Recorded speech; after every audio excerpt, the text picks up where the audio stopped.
নমস্কাৰ এনে ষ্টাডিজ বাই চেনেলটোলৈ স্বাগতম জনাইছোঁ। এইটো ভিডিঅ'ত মই ক্লাছ 7ৰ অসমীয়াৰ তোমালোকে ক্লাছ 7ৰ অসমীয়া কিতাপখন উলিয়াই লোৱা। ইয়াতে মই তোমালোকৰ চেপ্টাৰ 6 তেজৰে কমলাপতি এইটো মই আলোচনা কৰিম। তোমালোকৰ কিতাপৰ ভিতৰত মানে যিমানখিনি কোৱেশ্চন দিয়া আছে গোটেইখিনিয়ে মই সৰু সৰুকৈ ধুনীয়াকৈ এনেদৰে আলোচনা কৰিম। আৰু তোমালোকৰ পৰীক্ষাৰ কাৰণে কোনকেইটা কোৱেশ্চন মানে পঢ়িব লাগিব, কমন অহাৰ চান্স আছে, সেই কোৱেশ্চন কেইটা মই তোমালোকক মানে দাগ দি যাম। আৰু লগতে তোমালোকক এই চেপ্টাৰটো ইয়াতে চোৱা, ইমান সৰু সৰুকৈ লিখিছোঁ, ইমান ধুনীয়াকৈ তোমালোকক বুজাই দি যাম। চেপ্টাৰটো অলপ বেলেগ ভাষাত মানে এই কবিতাটো তেজৰে কমলাপতি মানে কবিতাটো অলপ বেলেগ মানে ভাষাত দিয়া আছে, ব্ৰজাৱলী ভাষাত লিখা আছে। তোমালোকে বুজি নাপাব পাৰা। এই ভিডিঅ'টো চালে, শেষলৈকে চালে তোমালোকে গোটেইখিনিয়ে মানে স্পষ্টকৈ বুজি পাবা। ইয়াতে চোৱা, পৰীক্ষাৰ কাৰণে কোনবিলাক মানে পঢ়িব লাগিব মই তোমালোকক এনেকৈ পিংক কালাৰ দি দাগ দি দিছোঁ। কি হ'ব, এইবিলাক মানে আহিবই পৰীক্ষাত, যিবিলাক মই পিংক কালাৰ দি মানে কি কৰি দিছোঁ, এইবিলাক পৰীক্ষাত আহিবই। ফাৰ্ষ্ট তোমালোকে চেপ্টাৰটো উলিয়াই লোৱা তেজৰে কমলাপতি। তাৰপিছত তাৰ পৰা কি পঢ়িব লাগিব, ফাৰ্ষ্ট বৰগীত কাক বোলে। বৰগীত কাক বোলে ফাৰ্ষ্ট তোমালোকৰ ওপৰৰ পেৰেগ্ৰাফটোতে দিয়া আছে ন, শংকৰদেৱ আৰু মাধৱদেৱৰ দ্বাৰা বিৰচিত গীতসমূহক বৰগীত বুলি কোৱা হয়। এইখিনি তোমালোকে পঢ়িব লাগিব। তাৰপিছত তেজৰে কমলাপতিটো কোনে লিখিছে, মাধৱদেৱ। মাধৱদেৱে লিখিছে, তলত মাধৱদেৱৰ পৰিচয় দিয়া আছে। মাধৱদেৱৰ জন্ম ক'ত হৈছিল, কেতিয়া হৈছিল, তাৰপিছত ইম্পৰ্টেণ্ট কি লিখিছিল মাধৱদেৱে, সেইখিনি চাই ল'বা। এতিয়া আমি কোৱেশ্চনখিনি আলোচনা কৰোঁ। কিতাপৰ ভিতৰত মানে কবিতাটো তোমালোকে মুখস্থ কৰিব নালাগে, জাষ্ট ওপৰত যে বৰগীত কাক বোলে এইটো চাবা, আৰু তলত মাধৱদেৱৰ বিষয়ে 2-4টা মান লাইনত মুখস্থ কৰি ল'বা। এইখিনিয়ে, বেলেগ পঢ়িব নালাগে। এতিয়া আমি কোৱেশ্চনখিনি আলোচনা কৰোঁ আৰু লগতে ইম্পৰ্টেণ্ট পৰীক্ষাৰ কাৰণে কমন মই কৈ যাম। খালী ঠাই পূৰ কৰি খালী ঠাইত বহুৱা শব্দকেইটাৰ উত্তৰ দিয়া। তোমালোকৰ মই ইয়াতে কোৱেশ্চনখিনি দিয়া নাই, মানে এইখিনি কৰি খালী ঠাই দিছে কোৱেশ্চনত। এই খালী ঠাইখিনি তোমালোকে পূৰ কৰিব দিছে। পূৰ কৰাৰ পিছত কি কৰিব কৈছে, এই খালী ঠাইত যিকেইটা শব্দ বহালা সেইখিনিৰ মিনিং, শব্দকেইটাৰ অৰ্থ আমাক সুধিছে। ফাৰ্ষ্ট কবিতাটো যদি পঢ়িছা তেতিয়াহ'লে গম পাবা, ৰয়নী বিদুৰ দিক ধৱলী বৰণ, ধৱলী মানে বগা বৰণ, বগা কালাৰ। তিমিৰ ফেৰিয়া বাজ ৰবিৰ কিৰণ, শতপত্ৰ বিকশিত ভ্ৰমৰ উৰাই ব্ৰজবধূ দধিমতে তোৱা গুণ গায়। এতিয়া এইকেইটাৰ আমি অৰ্থ, ধৱলী মানে বগা বৰণ, তিমিৰ মানে আন্ধাৰ। তোমালোকে মানে এনেতো গোটেই পিছফালে যে শব্দ দিয়া আছে, আধুনিক অসমীয়া ৰূপবিলাক দিয়া আছে, পঢ়িব লাগে। কিন্তু মই তোমালোকক ছাজেষ্ট কৰোঁ যে ইমানখিনি তোমালোকে পঢ়িব নালাগে, এইকেইটা পঢ়িবা আৰু পিছত আৰু এটা কোৱেশ্চন দিয়া আছে মানে আধুনিক অসমীয়া ৰূপ লিখিব, সেইকেইটা পঢ়িলে হৈ যাব, বেছি পঢ়িব নালাগে। তিমিৰ মানে কি হয়, আন্ধাৰ, এটা পঢ়িলে হৈ যাব। তিমিৰ মানে আন্ধাৰ। ৰবিৰ মানে সূৰ্যৰ ৰশ্মি, সূৰ্য ৰবিৰ। ইয়াতে কৈছে ৰবিৰ কিৰণ, মানে ইয়াতে ৰবি মানে কি বুজায়, সূৰ্য বুজায়। তো ৰবিৰ আছে, আছে, সেইকাৰণে কি হ'ব, সূৰ্যৰ। ভ্ৰমৰ মানে ভমৰা, দধি মানে দৈ, তোৱা মানে তোমাৰ। এইটো মুখস্থ কৰিবা, পৰীক্ষাৰ কাৰণে ইম্পৰ্টেণ্ট হয় এই আধুনিক অসমীয়াবিলাক। আৰু খালী ঠাইও দি দিব পাৰে কবিতাটো উঠাই। তাৰপিছত ক অংশৰ লগত খ অংশ আস্থানি মিলোৱা। এইটো যিহেতু ইজি হয় সেইকাৰণে এইটো পঢ়িবা, পৰীক্ষাৰ কাৰণে ইম্পৰ্টেণ্ট হয়। তেজৰে কমলাপতি কাৰ লগত মিলিব, তোমালোকে এনেকৈ দাগ টানি মিলাই দিবা। তেজৰে কমলাপতি পৰভাতে নিন্দ, মানে কি বুজাইছে, হে নাৰায়ণ পুৱা হ'ল টোপনি এৰা। ৰবিৰ কিৰণ, তাৰ মানে কি বুজাইছে, আন্ধাৰ ফালি সূৰ্যৰ পোহৰ ওলাইছে। তিমিৰ ফেৰিয়া, ফেৰি মানে ফালি আহিছে। তিমিৰ মানে কি পঢ়িলোঁ, আন্ধাৰ। ফেৰিয়া মানে আন্ধাৰটো কাটি, আন্ধাৰটো ফালি বাজ মানে ৰবিৰ কিৰণটো আহি পাইছে। ব্ৰজবধূ দধিমতে তোৱা গুণ গায়, ব্ৰজধামৰ দধিমথে মানে ব্ৰজবধূবিলাকে কি কৰে, দধি মথি তোমাৰ গুণ গাই আছে। সুৰভি চাৰিতে লাগে উঠৰে গোপাল, হে গোপাল সুৰভি গাইক চৰাবলৈ যাব লাগে, সোনকালে উঠা। সুৰভি গাইক চৰাবলৈ যাব লাগে, সোনকালে উঠা। তোমালোকে এইখিনি দাগ দি ল'বা, মই ডাইৰেক্ট লিখি দিছোঁ, আস্থানি মিলাই দিবা তোমালোকে। তাৰপিছত এই কোৱেশ্চনটো পৰীক্ষাৰ কাৰণে ইম্পৰ্টেণ্ট হয়। এইটো কি কৈছে, বৰগীতত প্ৰকাশ পোৱা পুৱাৰ প্ৰাকৃতিক দৃশ্যৰ এটি বৰ্ণনা দিয়া। বৰগীতত যে ৰাতিপুৱাৰ এটা পৰিৱেশ মানে ফুটি উঠিছে, ফাৰ্ষ্ট যশোদাই কৃষ্ণক জগাইছে, পুৱা হ'ল, তাৰপিছত পদুম ফুলবিলাক ফুলিছে, সূৰ্যৰ কিৰণ আহি পাইছে, ব্ৰজধামৰ বোৱাৰীবিলাকে গুণ গাই গাই দৈ মথিবলৈ ধৰিছে, গৰু মানে বাথানলৈ গৈছে, গৰু লৈ পাল লৈ বাথানলৈ ওলাইছে, তাৰপিছত কৃষ্ণৰ লগৰীয়াবিলাকে গৰু লৈ ওলাইছে, এইবিলাক। এই গোটেইখিনিয়ে ৰাতিপুৱাৰ এটা পৰিৱেশৰ ব্যস্ততা, ৰাতিপুৱা পৰিৱেশৰ এটা মনোৰম দৃশ্য ইয়াতে মানে এই তেজৰে কমলাপতি কীটোত দাঙি ধৰিছে। এইটো সুধিছে, এইটো পৰীক্ষাত আহিব পাৰে। তোমালোকে যিহেতু ক্লাছ 7, এতিয়া অলপ মানে ডাঙৰ এনচাৰ লিখাৰ হেবিট বনাই লোৱা, এইটো আহিব পাৰে। ইয়াতকৈ সৰু আৰু তোমালোকে লিখিব নোৱাৰা যদি ফুল নম্বৰ পাব লাগে। আৰু যদি তোমালোকে মুখস্থ নহয় 2-এটা নম্বৰ পালে হ'ল, তেতিয়াহ'লে ইয়াৰ পৰা 4-5 লাইনমান মুখস্থ কৰি ল'বা। ফাৰ্ষ্ট কি কেনেকৈ পুৱাৰ দৃশ্য কি হৈছে, তেজৰে কমলাপতি বৰগীতটিত গকুলৰ এটি, গকুল মানে কি হয়, সেই ঠাইখনৰ নাম কৃষ্ণ য'ত আছিল, সেই গকুলৰ এটি পুৱাৰ দৃশ্য অতি সুন্দৰ আৰু জীৱন্ত ৰূপত প্ৰকাশ কৰিছে, যেন এতিয়াও মানুহবিলাক তেনেকৈ জীয়াই আছে, সেই জীৱন্ত ৰূপত প্ৰকাশ পাইছে। ৰাতিপুৱা হোৱাৰ লগে লগে নিশাৰ ক'লা আন্ধাৰ নিশাৰ আন্ধাৰটো আঁতৰি গৈ চাৰিওদিশ ফৰকাল মানে বগা হৈছে আৰু পোহৰ হৈ পৰিছে। সূৰ্যৰ কিৰণে আন্ধাৰ ফালি পৃথিৱীলৈ পোহৰ কঢ়িয়াই আনিছে। পুৱাৰ পোহৰ পৰাৰ লগে লগে পুখুৰীত পদুম ফুলবোৰ ধুনীয়াকৈ ফুলি উঠিছে আৰু তাৰ ওপৰত কি হৈছে, ভমৰাবোৰ গুণগুণাই উৰি ফুৰিছে। ৰাতিপুৱা চাবাচোন ফুলত ভমৰাই কেনেদৰে গুণগুণাই থাকে। প্ৰকৃতিৰ এই সৌন্দৰ্যৰ লগতে এইটোতো প্ৰকৃতিৰ সৌন্দৰ্যৰ কথা মানে বৰ্ণনা কৰিছে। তাৰ উপৰিও ব্ৰজধামৰ মানুহৰ পুৱাৰ ব্যস্ততা, ব্ৰজধামৰ মানুহৰ যে ৰাতিপুৱা ব্যস্ততাখিনি, এইখিনিও দেখুওৱা হৈছে। ব্ৰজৰ বোৱাৰীসকলে পুৱাই উঠি ভগৱানৰ গুণ গাই কি কৰিছে, দৈ মথিবলৈ ধৰিছে। আনহাতে নন্দ আদি গোৱালসকলেও গৰু ম'হৰ পাল লৈ বাথানলৈ ওলাইছে। বাথানলৈ মানে পথাৰলৈ গৈছে।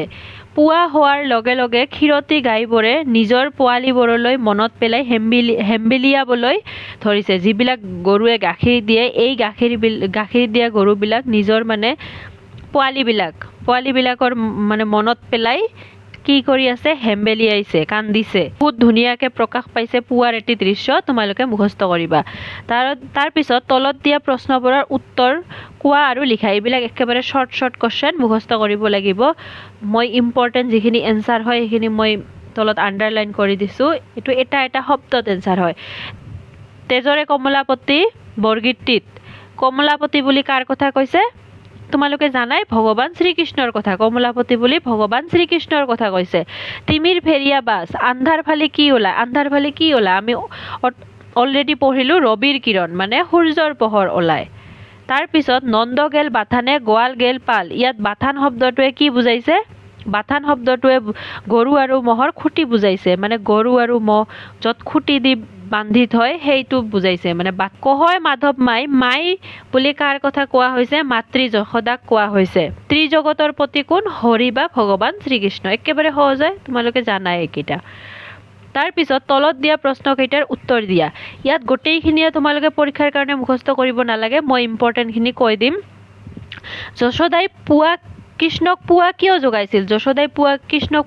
জগাইছিল, যাতে কৃষ্ণয়ো নিজৰ লগৰীয়াবোৰৰ লগত গৰু মানে চৰাবলৈ যাব পাৰে, তাৰ বাবে। আৰু সুন্দৰ মুখখন দেখাৰ কাৰণে, মানে পুত্ৰৰ ইমান ধুনীয়া সুন্দৰ মুখখন দেখাৰ কাৰণে মাতিছিল। ৰাতিপুৱা হোৱাৰ লগে লগে গকুলৰ আন গোৱালসকলে গৰুৰ এই ৰথ হচৌকাৰ, আৰুৰ হচৌকাৰ, এইবিলাক টাইপিঙৰ কাৰণে অট'মেটিকলি হৈ যায়, তোমালোকে নাভাবিবা যে মই ভুলকৈ লিখিছোঁ। পাল লৈ বাথানলৈ গৈছিল। লগৰীয়া দাম সুদাম কোন আছিল, কৃষ্ণৰ লগৰীয়া। কৃষ্ণক নাম কাঢ়ি মাতিছিল আৰু ককায়েক বলৰামো সাৰ পাই উঠিছিল।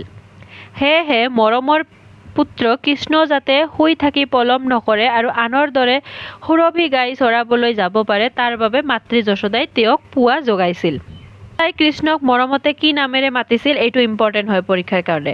মাতৃ যশোদাই কৃষ্ণক মৰমতে কমলাপতি, গোবিন্দ, গোপাল আৰু হৰি আদি নামেৰে, আৰু বেলেগ নাম আছিল, সেইকাৰণে আদি বুলি দিয়া হৈছে।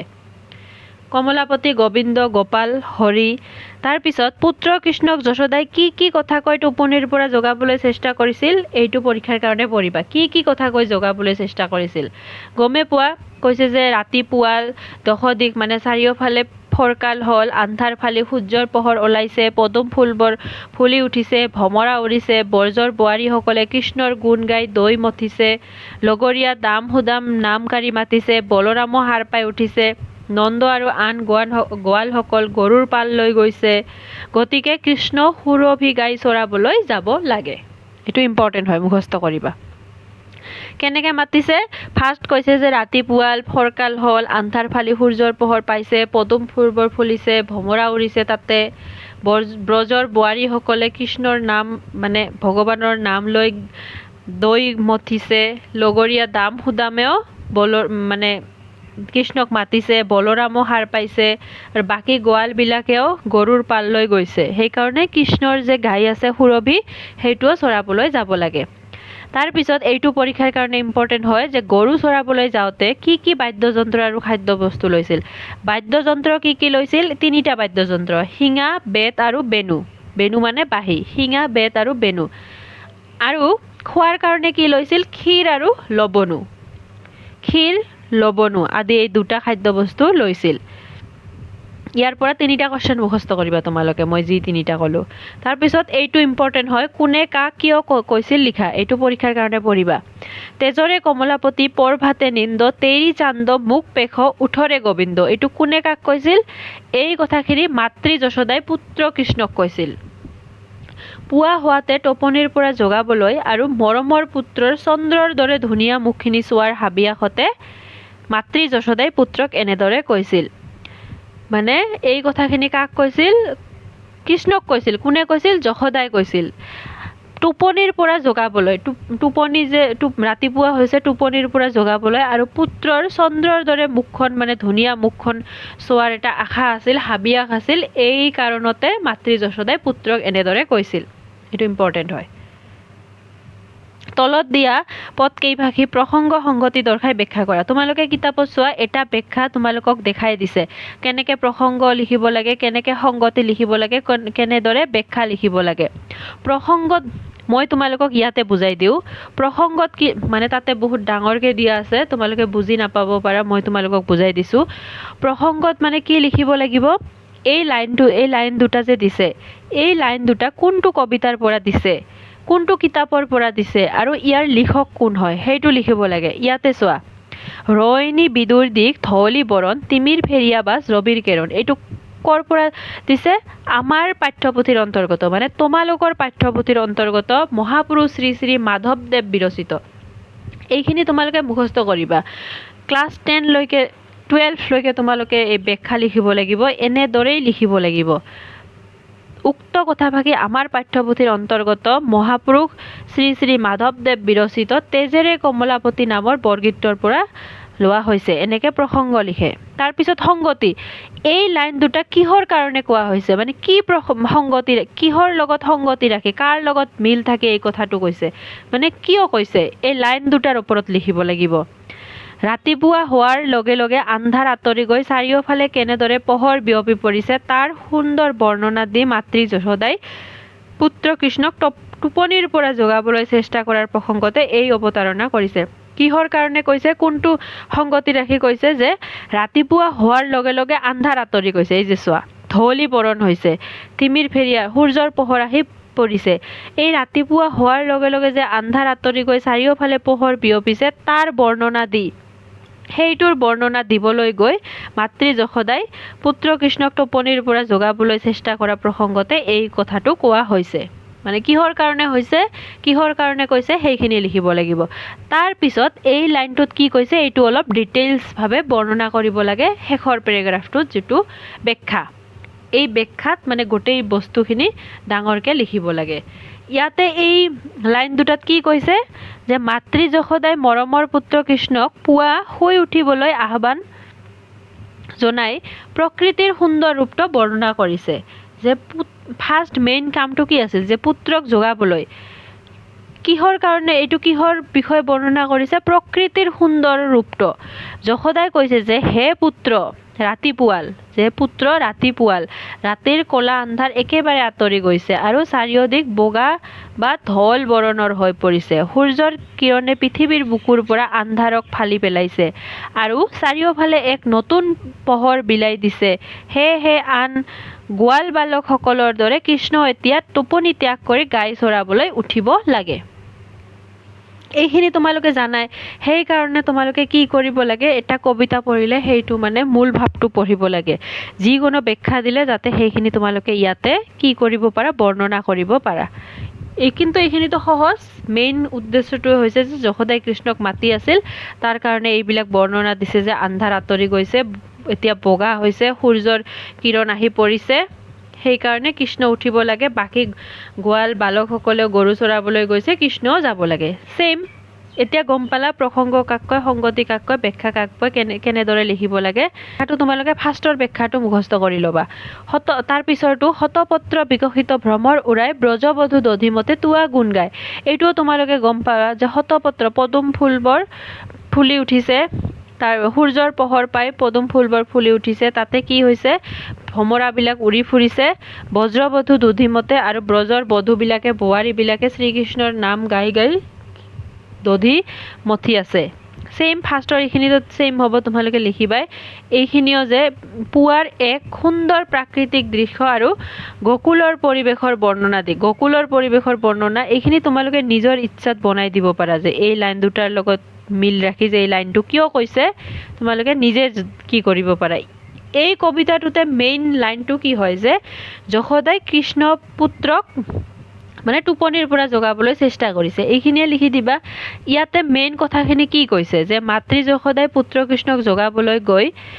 পুৱাৰ মনোৰম পৰিৱেশৰ কথা বৰ্ণনা কৰিছে পুৱাৰ লগে লগে পুখুৰীত শতপত্ৰ অৰ্থাৎ পদুম ফুলবোৰ ধুনীয়াকৈ ফুলি উঠিছে আৰু সেই ফুলৰ সুবাস বিচাৰি ভমৰাবোৰ গুণগুণাই ফুৰিছে ব্ৰজধামৰ বোৱাৰীসকলে পুৱাই উঠি ভগৱান শ্ৰীকৃষ্ণৰ গুণ গাই দধি মথিবলৈ আৰম্ভ কৰিছে চাৰিওফালে এনে এক সুন্দৰ সজীৱ আৰু ভক্তিৰসৰ পৰিৱেশ সৃষ্টি হোৱাৰ কথা কৈ যশোদাই মৰমৰ পুত্ৰক সোনকালে শয্যা মানে বিছনা ত্যাগ কৰিবলৈ অনুৰোধ জনাইছে এইখিনি মই বাৰে বাৰে বুজাই দিলোঁ আৰু বুজাই নিদিওঁ এইটো তোমালোকে পৰীক্ষাৰ কাৰণে নালাগে জাষ্ট বুজি পোৱাৰ কাৰণে দিছোঁ তলত এটা ঘৰ আছে এনেকৈ চাবা তলতে ঘৰ দিছে এই ঘৰটোত কি হ'ব কমলাপতি হ'ব মানে তোমালোকক শব্দৰ খেল খেলিব দিছে যে বৰগীতটিত এনেকুৱা এটা 5 আখৰীয়া শব্দ আছে যাৰ প্ৰথম আৰু দ্বিতীয়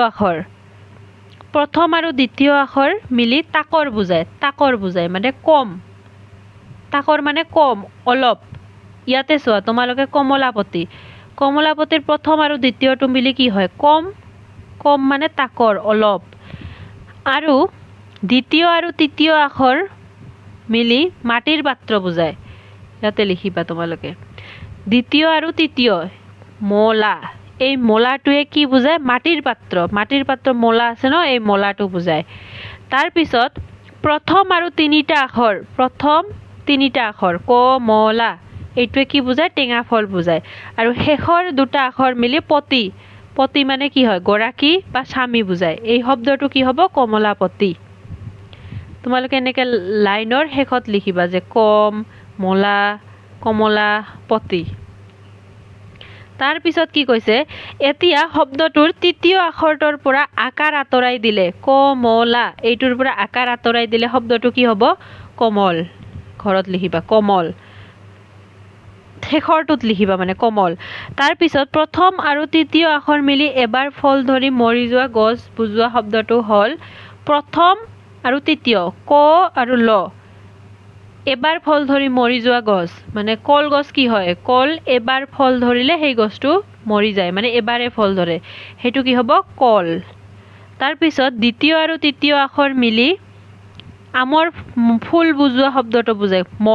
মল মানে কি আমৰ ফুল বুজায় যে মল এইটো প্ৰথম তিনিটা আখৰ মিলি পদুম ফুল বুজোৱা শব্দটো হ'ব কমল পৰীক্ষাৰ কাৰণে নালাগে তোমালোকে কিন্তু পৰীক্ষাৰ কাৰণে এইটো লাগিব প্ৰাচীন অসমীয়া শব্দবোৰৰ আধুনিক মই ক'লো ন পিছত আছে এইখিনি লাগিব ৰয়নী মানে ৰাতি ভ্ৰমৰ মানে ভমৰা ডাকে মানে মাতে ফেৰিয়া মানে ফালি গেল মানে গল তিমিৰ মানে আন্ধাৰ এইটো পৰীক্ষাৰ কাৰণে মুখস্থ লাগিব তোমালোকে তলত দিয়া শব্দবোৰৰ তিনিটাকৈ সমাৰ্থক শব্দ তোমালোকে মুখস্থ কৰিব লাগিব চান্দ চন্দ্ৰ জন সখী শশী, ৰবি, সূৰ্য, বেলি, দিবাকৰ, কিৰণ, পোহৰ, ৰশ্মি, দীপ্তি, পতি, স্বামী, গৰাকী, প্ৰভু। তিনিটাকে মানে একেই অৰ্থ বুজোৱা শব্দ। চান্দক আৰু কি কোৱা হয়? চন্দ্ৰ, জন, শশী। তাৰপিছত এইটো নত্যবিধি সত্যবিধি। মধ্যাহ্ন মানে ব ৰ আৰু দন্তান্ন এনেকেওতো হ'ব মানে পালে হয় এইটো, কিন্তু মধ্যাহ্ন কিয় হৈছে? কিছুমান নিয়ম থাকে। যদি ৰ থাকে এটা শব্দৰ এই নৰ আগৰ যদি ৰ থাকে, ৰ থাকিলে কি হয় তোমালোকে মনত ৰাখিবা, যিকোনো শব্দত যদি নৰ আগত ৰ থাকে তেতিয়াহ'লে সেই নটো সদায় মধ্যাহ্ন হয়, দন্তান্ন নহয়। এইটো ৰ আছে সেইকাৰণে কি হৈছে? মধ্যাহ্ন হৈছে। গুণ কিছুমান বস্তু স্বাভাৱিকতে হয়, মানে এনেই হয়, একো ৰুল নাথাকে, এনেই মানে হৈ যায়। যেনেকে গুণ স্বাভাৱিকতে ন হৈছে, বেনু স্বাভাৱিকতে মধ্যাহ্ন হৈছে। এইটো পৰীক্ষাৰ কাৰণে ইম্পৰ্টেণ্ট হয়, আহিব। তাৰপিছত তোমালোকে এইটো কি তেজৰে কমলাপতি বৰগীতটিত থকা অনুপ্ৰাস অলংকাৰবোৰ বাছি উলিয়াই লিখা। অনুপ্ৰাস অলংকাৰ যেনেকে মিল থকা মানে অলপ, বৰণ, কিৰণ, উৰাই, গাই।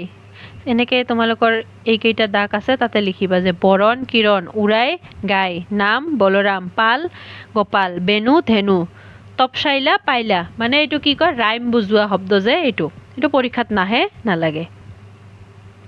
মই যিখিনি ক'লোঁ তোমালোকে পৰীক্ষাৰ কাৰণে এইখিনি পঢ়িলেই হ'ব। বৰ্তমান তোমালোকে এইবিলাক লিখি ৰাখা, ফাৰ্ষ্ট লিখি মুখস্থ কৰিবা, চাই থাকিলে নহ'ব, লিখি মুখস্থ কৰিব লাগিব। মই যিখিনি ইম্পৰ্টেণ্ট বুলি ক'লোঁ সেইখিনি পঢ়িলেই হ'ব। ফাৰ্ষ্ট মই কি কৈছোঁ? মাধৱদেৱৰ বিষয়ে 2-3টা লাইন পঢ়িবা আৰু বৰগীত কাক বোলে এইখিনি। তাৰপিছত কিতাপৰ ভিতৰৰ পৰা একো পঢ়িব নালাগে, এই কুৱেশ্যনখিনি যিখিনি মই ইম্পৰ্টেণ্ট ক'লোঁ সেইখিনি পঢ়িলেই হ'ব।